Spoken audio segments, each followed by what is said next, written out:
What's up, whiskey people? Philip here today with Jack Daniel's Tennessee whiskey. I believe everybody who is watching this have at least heard something about Jack Daniel's, if not tasted it themselves.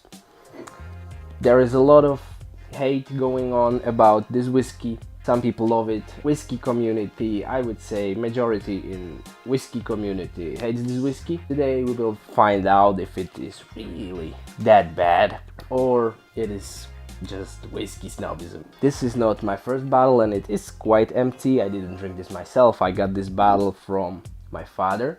Thank you, Dad. I know you watch my videos.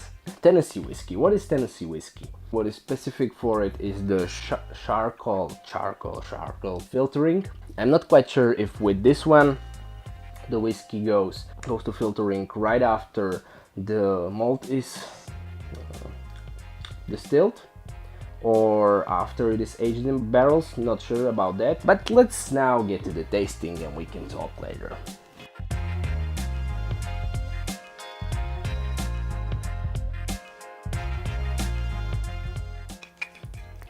So, is this the McDonald's of whiskey? Is this a trash whiskey? I actually like McDonald's, by the way. Let's find out. Oh, so on the nose, I lost a part of my mic. Sorry for that. So, on the nose, what comes first is some kind of banana, but I would say candied or fried banana. This glue you use to stick plain models. Some people hate it. That's one of the reasons why some people hate this, but I always like that smell of the glue, and now I kinda might seem creepy, sorry. So on the nose, it's not pleasant for everybody. It's not a complicated nose. If you really want to dig into the nose, there is some vanilla, there is some honey, but that's very subtle. Really, the glue is the strongest component in the nose. Let's get to tasting here.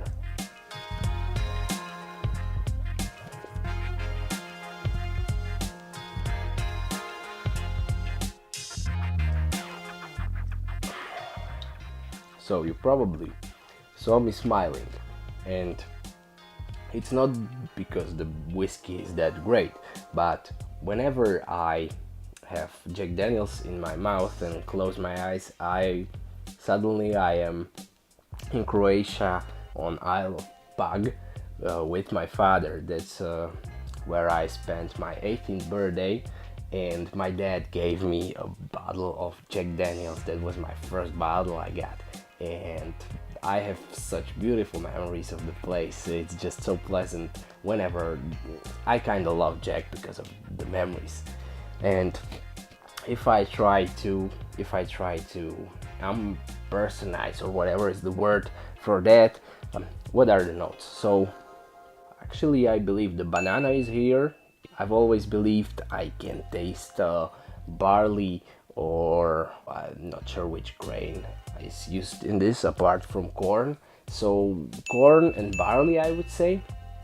It has some kind of alcohol punch, but it's not as unpleasant as some other cheaper alcohol has. Actually, it's not very complicated. It's not that terrible as people tend to say. It is true that this whiskey is too expensive, yeah. If it costs 10 euros or $10 less, that would be the price that this whiskey deserves. It's usually way too expensive.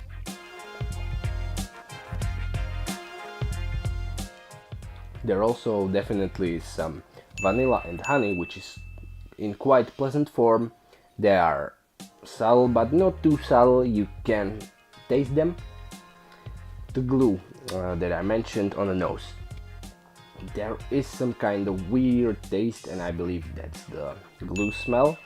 This whiskey is not terrible, it's not great. It's a mediocre whiskey for a little bit too money for it. So if you never tried Jack, do I recommend it? If you can try it for free at a friend, or you are somewhere where there's nothing else than Jack, or there are some other budget whiskeys and you don't really care, yeah, try it. But does this deserve 25 euros or dollars? Sadly, I don't think so. So, if you like the video, don't forget to leave a like. If you want more reviews, hit the subscribe button too. and I will see you next time. See you guys.